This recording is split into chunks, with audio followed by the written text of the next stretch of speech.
চিত্রনায়ক সোহেল চৌধুরী হত্যা মামলায় শীর্ষ সন্ত্রাসী সানজিদুল ইসলাম ইমন সহ ৬ জনকে বেকসুর খালাস দিয়েছেন আদালত। বৃহস্পতিবার ঢাকা দ্রুত বিচার ট্রাইব্যুনাল ২ এর বিচারক অরুণাভ চক্রবর্তী এ রায় ঘোষণা করেন। আদালত থেকে বের করার পর রায়ের প্রতিক্রিয়ায় ইমন বলেন, আমি বিজয় পেয়েছি। আসামি তারিক সাহেব মামুন আদালতে হাজিরা দেন, তবে অসুস্থ হয়ে যাওয়ায় তিনি চলে যান। পরে আইনজীবী মেহেদী হাসান তার পক্ষে সময়ের আবেদন করেন, তবে বিচারক তার আবেদন নামঞ্জুর করেন। জামিনে থাকা আসামি আশিস রায় চৌধুরী আদালতে হাজিরা দেন।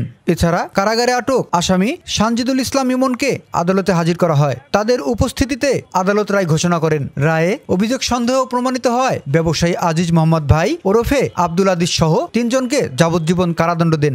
দণ্ডিত অপর 2 জন হলেন আদনান সিদ্দিক ও ট্রামস ক্লাবের মালিক আফাকুল ইসলাম ওরফে বান্টি ইসলাম। খালাসপ্রাপ্ত আসামিরা হলেন তারেক সাইদ মামুন, সেলিম খান, হারুনার রশিদ ওরফে লেদার লিটন ওরফে বস লিটন, ফারুক আব্বাসী ও আশিস রায় চৌধুরী ওরফে বোতল চৌধুরী।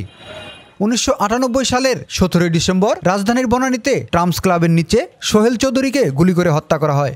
সেরকম যদি অ্যানোমালিস আমরা পাই তাহলে সেক্ষেত্রে আমরা অবশ্যই আমরা আপিল করব। স্যার, একটা বিষয় একটু বলি যে আদালত বলেছেন তারা কিন্তু সবাই খালাস পেয়েছে অভিযোগপত্রের ভাষ্য অনুযায়ী, আপনাদের ভাষ্য অনুযায়ী, এবং আদালত বলেছেন গা বাঁচিয়ে সাক্ষ্য দিয়েছে, যে কারণে আপনার খালাস হয়েছে। স্যার, এখন আপনারা ন্যায় বিচার পেলেন কিনা? যারা গুলি করলেন তারা কিন্তু সবাই খালাস পেয়ে গেছেন, প্ল্যানে যারা আছে তাদের কয়েকজন। হ্যাঁ, এটাই বললাম আপনাদের বলা আগেই আমি বললাম যে আমরা অবশ্যই এই রায়টা আমরা বিশ্লেষণ করব, পাওয়ার পরে পূর্ণাঙ্গ রায়টা পাওয়ার পরে তারপরে আমরা আপিলে যাব, যখন সেটা সিদ্ধান্ত নেব। অবশ্যই এই ধরনের কোনো যদি এখানে আইনের ব্যত্যয় ঘটে থাকে কিন্তু সেক্ষেত্রে অবশ্যই আমরা আপিলে যাব।